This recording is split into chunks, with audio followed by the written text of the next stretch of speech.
धाकड़ खबर, बेखौफसुमा बेबाक अंदाज। धाकड़ खबर में आपका स्वागत है। मैं आपके साथ हूं अकरम रईस खान। बात करने जा रहा हूं पड़ोसी देशों को लेकर। तो मुझे लगा इस बारे में किससे बात की जाए, तो मेरे जहन में एक सवाल आया, क्यों ना सेना के सम्मान के गीत गाने वाली भारतीय जनता पार्टी के दौर में, या यूं कहें मोदी सरकार के दौर में, सेना के ही किसी विशेषज्ञ से बात की जाए। हालांकि भोंपू मीडिया, जिसे लोग गोदी मीडिया भी कहते हैं, उसने भी बहुत सारे सेना के विशेषज्ञ ढूंढ रखे हैं। रात दिन बैठकर वो चिल्लाते रहते हैं स्टूडियो में, होता उनसे कुछ नहीं है। असल मुद्दों से भी लोगों को वो गुमराह कर रहे हैं। लेकिन इस मुद्दे पर हमारे साथ बात करने के लिए जो शख्सियत जुड़ रहे हैं, उनका नाम है लेफ्टिनेंट रामचंद्र जैन। वो जो आपके सामने रखेंगे वो बहुत ही चौंकाने वाला होगा और सच्चाई के बहुत ही करीब होगा, ऐसा वो भी दावा करते हैं। और हम भी उनके साथ ये दावा आपके सामने कर सकते हैं। तो आप क्यों कह रहे हैं सर कि ये जो आसपास के जो देशों से संबंध बिगड़ रहे हैं भारत के, वो इसलिए बिगड़ रहे हैं क्योंकि मोदी सरकार जब से सत्ता में आई है वो भारत को हिंदू राष्ट्र बनाना चाहती है, इस वजह से संबंध बिगड़ रहे हैं? हाँ, बिल्कुल सत्य है। हिंदू राष्ट्र बनाना चाहते हैं और ये विस्तारवादी इनकी सोच है, विश्व गुरु बनने की। जब आप दूसरों पर अपनी विचारधारा थोपेंगे तो इसका मतलब है कि आप उनको डोमिनेट करना चाहते हैं, उन पर अपना स्वामित्व स्थापित करना चाहते हैं, और यह बात कोई पड़ोसी नहीं चाहेगा। किस रूप में आपको नजर आ रहा है कि भारत आसपास के देशों पर अपना स्वामित्व थोपना चाहता है, अपनी विचार, अपनी सोच थोपना चाहता है? कैसे लग रहा है आपको ये? क्योंकि इस सरकार का जो जन्म है वो आरएसएस से हुआ है, इसकी जड़ें आरएसएस में हैं, और आरएसएस की विचारधारा है कि देश हिंदू राष्ट्र बने और विश्व गुरु बने। विश्व गुरु बनने के लिए ये अपना हिंदुत्व एजेंडा चाहते हैं कि आसपास भी फैलाया जाए और इसका विस्तार किया जाए। क्या ऐसा कोई प्रमाण है कि भारत चाइना में, पाकिस्तान में, बांग्लादेश में, अफगानिस्तान में, नेपाल में या श्रीलंका के अंदर कोई हिंदुत्व का एजेंडा चला रहा है? आप देखिए, आपको ध्यान होगा कि एक बार प्रधानमंत्री नेपाल में गए थे। वहां इन्होंने जो जिस प्रकार का भाषण दिया, घोषणाएं की, इनके लिए तो तालियां बजाई गई थी, और वो वहां का जो प्रधानमंत्री था उसके खिलाफ नारे लगे थे, उसको वापस लौटने के लिए कहा था। इससे बड़ी बेइज्जती क्या होगी पड़ोसी देश की? इन्होंने एक शब्द भी नहीं बोला कि जिससे नेपाल के लोगों को लगे या नेपाल की सरकार को लगे कि ये उनके साथ है। कहीं ऐसा तो नहीं है कि नेपाल के अंदर कम्युनिस्टों का राज आ गया है और चीन पीछे से सपोर्ट कर रहा है, वहां पे भी कम्युनिस्ट हैं, इस वजह से ये लोग भारत के खिलाफ ऐसी वारदातें कर रहे हैं कि एक शख्स को गोली मार के मौत की घाट उतार दिया और बहुत सारे लोगों को गिरफ्तार भी कर लिया? देखिए, नेपाल से हमारा रोटी बेटी का नाता है हर प्रकार से। नेपाल के जवान हमारी सेनाओं में हैं, जो हमारे लिए लड़ते हैं पड़ोसियों से, हमारे शत्रुओं से। लेकिन आप किसी दूसरे की धरती पर जाके ऐसी बात करें कि जो उनके सम्मान के लिए ठीक नहीं है, तो इससे बड़ा और क्या एक आपस में द्वंद्व होगा।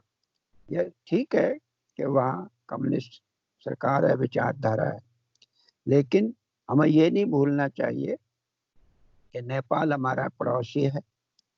ना केवल पड़ोसी है, किसी समय नेपाल और भारत एक ही होते थे। जी। उत्तराखंड वगैरह का जो हिस्सा है कुछ, वो भी एक ही होता था। और बात अब यहाँ तक आ गई कि नेपाल भी विस्तारवादी बात करने लगा और हमारे कुछ हिस्से पर अपना कब्जा बनाया दिखा रहा है, अपने पार्लियामेंट में बिल पास कर लिया। अब हमारे लिए तो ये बड़ी दुखदाई है। ये भी इन्होंने इसलिए हुआ कि वहाँ जिस जगह को वो नेपाल अपना बताता है, वहां जाकर हमारे रक्षा मंत्री ने कुछ ऐसी बातें कही थी जिसको वो चुभा। और ये जब जाकर ताल ठोक कर हर जगह हिंदुत्व की बात करते हैं, विश्व गुरु होने की बात करते हैं, तो ये अच्छा नहीं लगता किसी को। अगर हमारी सरकार, जो मोदी सरकार है, वो भारत को विश्व गुरु बनाने की बात करती है और अपना पक्ष रखती है, तो इसमें दूसरे देशों को आपत्ति क्या है सर? हम दूसरे को क्या नुकसान पहुंचा रहे हैं इससे? दूसरे देशों को भी अधिकार है अपनी बात रखने का और अपने हम्म। विचार रखने का, वो भी तो ऐसा ही चाहेंगे। हम्म। और जब ऐसा होता है तो वही झगड़ा होता है। हर धर्म पहले, हर धर्म के अनुयायी ये चाहते हैं कि उनके विचारधारा फैले, जी। और वहीं टकराव है, विचारों में टकराव है। जी। चाइना भी चाहता है कि वो विस्तारवादी हो, और वो तो ये बल्कि यहाँ तक पीओके को चाहता है अपने कब्जे में रखना, जिससे हम्म। कि उसको पाकिस्तान के थ्रू अरब सागर में रास्ता मिले। लेकिन मैं हिंदू राष्ट्र वाली बात को और विस्तार से समझना चाहता हूं आपसे। नेपाल तो पहले खुद एक हिंदू राष्ट्र हुआ करता था। अगर मान लीजिए ऐसी कोई बात है भी कि हमारी वर्तमान सरकार वहां पे कोई ऐसा एजेंडा चला रही है और फिर से वो नेपाल के अंदर उसी चीज को पैदा करना चाह रही है, हिंदू राष्ट्र वाली को, तो उससे वहां के लोगों को क्या एतराज होना चाहिए? उन्हें तो खुश होना चाहिए, वो पहले हिंदू राष्ट्र थे। देखिए, जो उनका हिंदू राष्ट्र होने का मूल है और विचारधारा है, हमारे हिंदू राष्ट्र की जो विचारधारा है उसमें मूलतः बहुत फर्क है। नेपाल ने हिंदू होकर कभी ये नहीं कहा कि हम विस्तारवादी या हम विश्व गुरु बनेंगे। और अंग्रेजों ने भी, ब्रिटिश शासन ने भी उनको जीतने के बाद भी आजाद कर दिया उनको रहने के लिए। अब ये तो हमें सोचना है कि हम नेपाल से कैसे आपसी भाईचारा प्रेम बनाकर रखें, ना कि अपने आप को ये दिखाकर कि हम असली हिंदूवादी हैं, हम बड़े हैं और सब हमारे छतरी के नीचे आओ। ये अनुचित है। चलिए, नेपाल वाली बात मैं मान लेता हूं आपकी कि नेपाल, चलिए, इस बात से खफा है कि भारत जो है वो अपना हिंदू राष्ट्र वाला एजेंडा अपना रहा है, उसके यहाँ भी और अपने यहाँ भी। अगर मान लीजिए इसी बात को आगे बढ़ाएं, भारत हिंदू राष्ट्र बन जाता है, उससे नेपाल को क्या दिक्कत हो सकती है सर? नेपाल को दिक्कत यह होगी कि नेपाल में मान लिया कोई ऐसी विचारधारा हो जो इन लोगों की विचारधारा से टकराव करती हो, तो उनको लगता है कि ये जो हिंदू राष्ट्र है इनके आगे बढ़ेगा। क्योंकि देखिए, हिंदू राष्ट्र विश्व गुरु का ही मतलब यह है कि आप विस्तारवादी हैं, आप चाहते हैं फैलाव करना। ये यही डर की बात है, और यही दूसरे पड़ोसियों को डर की बात है, चाहे उसमें बर्मा हो, चाहे बांग्लादेश हो, चाहे श्रीलंका हो। श्रीलंका में भी कुछ तमिलियन हैं, वो अपने आप को हिंदू नहीं कहते, तमिलियन कहते हैं सही मायने में। हम हिंदू कहते हैं। बाकी सिन्हालीज हैं जो बौद्धिस्ट हैं, तो उनको भी यही डर है कि ये जो हिंदू राष्ट्र की कल्पना सरकार कर रही है अनुचित है। और ये लोग सही मायनों में तो ये राष्ट्रवादी कहते हैं, कि मेरे विचार से ये राष्ट्रद्रोह है। तो खुलेआम ये कहते हैं कि हम हिंदू राष्ट्र की स्थापना करेंगे, ये राष्ट्रद्रोह है। मुझे लगता है शायद आप क्लियर नहीं कर पा रहे हैं या मैं नहीं समझ पा रहा हूं। एक चीज बहुत स्पष्ट बताइए, क्या कोई ऐसी मिसाल है कि भारत ने कभी किसी के क्षेत्र पे कब्जा किया हो, सोचा हो कि हम जो है हिंदू राष्ट्र बनना चाहते हैं, अपना विस्तार कर रहे हैं? वो तो वैचारिक विस्तार की बात कर रहे हैं, अपना विचार फैला रहे हैं हिंदू राष्ट्र वाला। जब आप पहले तो विचार ही फैलाया जाता है। मैं आप देखिए, इस्लाम को देखिए, सबसे पहले वहां अपना विचार फैलाया था। जब विचारों के टकराव हुए दूसरे विचारों के साथ, तो युद्ध शुरू हो गया। यहाँ भी है। लेकिन मैं साथ साथ ये भी कहता हूँ, आप कहते हैं कि हिंदुओं ने कभी दूसरे पे आक्रमण नहीं किया, ये बार बार मिसाल देते हैं कि जी। हमने, भगवान रामचंद्र ने लंका को फतेह किया और छोड़ के आ गए। इसमें हमारी कमजोरी है हिंदू लोगों की। हिंदू कभी आज तक विजयी नहीं हुआ कहीं भी। भारत की कल्पना तो अफगानिस्तान तक थी, बर्मा तक थी। जी। क्यों ये सिकुड़ गए, क्यों सिमट गए? क्योंकि इनके विचारधारा केवल नाम की विश्व गुरु बनने की है, लेकिन दूसरों को अपने अंदर समाहित करने की, जोड़ने की विचारधारा नहीं है। ये चाहते हैं कि सब हमारी विचारधारा के अनुसार चले, ना कि सभी प्रकार की विचारधाराएं को लेकर हम चले। इनका ये सोच। सर मुझे लगता है आपको इस पे भी गौर करना चाहिए और रोशनी डालनी चाहिए कि चाइना जो है उसकी वजह से श्रीलंका, नेपाल, ये तमाम लोग हमारे खिलाफ खड़े हो रहे हैं। और पीछे से पाकिस्तान से दुश्मन है ही, हमेशा शत्रु देश है, उसे भी चाइना ही सपोर्ट कर रहा है। क्या आपको स्पष्ट नहीं दिखा देता है कि इस क्षेत्र के अंदर चाइना अपना जो है वर्चस्व चाहता है?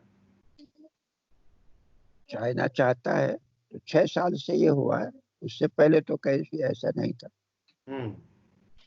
जब से हिंदू राष्ट्र का डंका बजा है तब से चाइना कहता है। अब श्रीलंका को भी डर लगा, बांग्लादेश को भी डर लगा। सबने, बांग्लादेश भी चाह रहा था कि चाइना उनके पास आके उनका विकास करे। श्रीलंका ने अपना पोर्ट उनको दे दिया, मालदीव को दे दिया। तो आप एक ताल ठोक के ये कहते हैं कि हम ऐसा करेंगे और करने जा रहे हैं, तो पड़ोसी सावधान होंगे, सतर्क होंगे और किसी दूसरे का सहारा लेंगे। उन्होंने लिया, चाइना को अवसर मिला। चाइना को अवसर देना इन्हीं का काम, इसी सरकार ने चाइना को अवसर दिया। चलिए मान लेते हैं इसी सरकार की पॉलिसी की वजह से ये तमाम लोग चाइना की गोद में बैठने को तैयार हैं। पर मुझे लगता है कि जिस तरीके से भारत और अमेरिका की दोस्ती है वो चाइना को खलती है, और इसलिए चाइना हमारे पड़ोसियों को हमारे खिलाफ भड़का रहा है। देखिए, भारतीय जनता पार्टी शुरू से इस बात के पक्षधर थी कि उनका अमेरिका से गठजोड़। उससे पहले हमारा रशिया के साथ था, आज भी है ये कहते हैं। लेकिन दो बड़ी महाशक्तियों के साथ बनाकर संतुलन बढ़ाकर चलना बड़ा मुश्किल है। आज अगर थोड़ा सा भी हम यूएसए से हट जाएं, दूर हो जाएं और रशिया की तरफ सरक जाएं या न्यूट्रल हो जाएं, नॉन अलाइंड हो जाए, तो चाइना शांत हो जाएगा। क्योंकि चाइना का शत्रु अमेरिका और अमेरिका का शत्रु चाइना। विचारधारा में उनकी कोई आपस में सीमाएं तो है नहीं, विचारधारा। लेकिन हम बजाय नॉन अलाइंड के हमने धीरे धीरे अलाइनमेंट शुरू कर दिया रशिया से। जब तक रशिया कम्युनिस्ट था हमने नहीं किया, सोशलिस्ट बन गया, हमने कहने लगे भारत भी समाजवादी देश है। तो धीरे धीरे अलाइनमेंट, अब हमारा अलाइनमेंट सरक रहा है यूएसए की तरफ। तो चाइना को खतरा महसूस करना एक स्वाभाविक है, सोचता है कि हाँ क्यों नहीं। तो क्या चाइना के डर की वजह से या चाइना जो खतरा महसूस कर रहा है उसकी डर की वजह से हम अमेरिका या दूसरे देशों से संबंध बनाना छोड़ देंगे क्या? नहीं, हम बिल्कुल नहीं छोड़ेंगे। हम संबंध बनाएंगे, लेकिन संबंध बनाने में ऐसा संबंध तो हो कि जो चाइना को ना खले। चाइना से हमारा सीमांकन नहीं है, निश्चित नहीं है। 2 साल पहले से चाइना से कोई ऐसी बात नहीं थी। ठीक है, कहते हैं कि हम भी उनके क्षेत्र में जाते हैं, वो भी हमारे क्षेत्र में जाते हैं। तो आराम से बैठ के ये बात तय भी हो सकती है कि हमारी सीमाएं कैसी है, क्या है। और हम एक घोषणा भी कर सकते हैं, बार बार ये धमकी दें कि हमने ये हथियार खरीदे हैं, ऐसा है, ये जमा कर लिया, ये हम ले रहे हैं, हमारे पास फलां हथियार यूएसए से आ जाएगा, फलां रशिया से आ जाएगा, फलां इजराइल से आ जाएगा। ये बातें तो किसी को अच्छी थोड़ा लगती है। आप लेकर रखिए ना, अपने पास लाओ, समय पे इस्तेमाल करो। ढोल क्यों पीटते हो आने से पहले? ढोल ज्यादा पीटते तो पड़ोसी सतर्क हो जाते। लेकिन ये बात भी कहाँ की अच्छी है कि हम इस तरीके से अपनी विदेश नीति का इस्तेमाल करें, प्रयोग करें कि चाइना नाराज ना हो जाए। हमेशा इस बात का ख्याल रखें कि फला मुल्क से संबंध रखें, चाइना नाराज ना हो जाए। ये भी कहाँ का सही है सर? देखिए, एक रामायण में जिस समय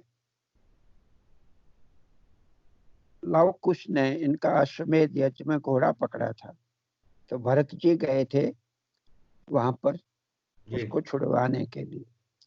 तो उन्होंने कहा था, भरत जी ने, ये तुलसीदास के रामचरितमानस में, भाई, वैद्य, पड़ोसी और प्यारा, इनसे भूल कर भी तकरार में नहीं करनी चाहिए। तो भरत ने लव कुश को समझाया था कि हम तुम्हारे भाई भी हैं, पड़ोसी भी हैं, प्यारे भी हैं, तो हमसे झगड़ा मत करो। तो सबसे पहले आपकी सहायता करने या आपको चोट पहुंचाने आपका पड़ोसी आता है। पड़ोसी को नाराज करके आप दूरस्थ आदमी से दोस्ती करो, तो कहाँ की भलमानसी, कहाँ की सोच? मैं तो इसको ठीक नहीं समझता।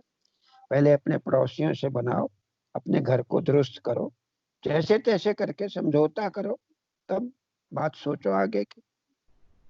सेना के एक अधिकारी के तौर पे आप थोड़ा ये बताइए अपने अनुभव से, तजर्बों से, कि पिछले 5-6 साल में बताया जा रहा है 14 बार चाइना हमारी सीमाओं में घुसा है।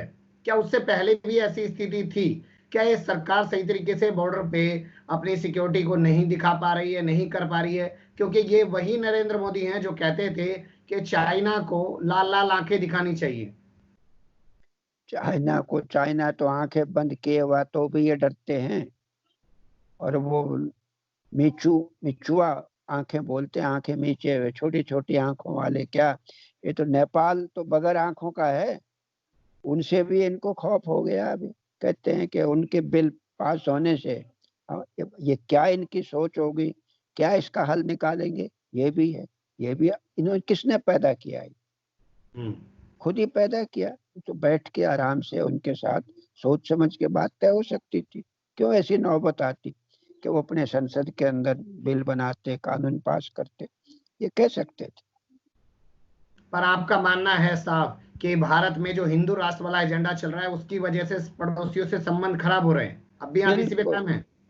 बिल्कुल बिल्कुल, हिंदू राष्ट्र एजेंडा से संबंध खराब हो। हिंदू राष्ट्र एजेंडा के बजाय ये संविधान को नहीं मानते, संविधान के विचारों को नहीं मानते। इनके अपने विचार हैं, लेकिन सत्ता में ये कुछ कहते रहते हैं। इनके जो एजेंडा चलाने वाले आरएसएस का, वो दूसरी बात कहते रहते हैं। ये बिल्कुल ये मूल है, जड़ है सारे झगड़े की। हिंदू राष्ट्र का एजेंडा सारे झगड़े की जड़ है। चलिए, बहुत शुक्रिया। आपने बहुत विस्तार से बहुत सारी चीजों पर रोशनी डाली। मुझे लगा कि धाकड़ खबर के व्यूअर्स को कुछ जानने और सीखने का मौका मिला होगा। फिर आपसे जुड़ने की कोशिश करेंगे। बहुत शुक्रिया सर, हमें वक्त देने के लिए।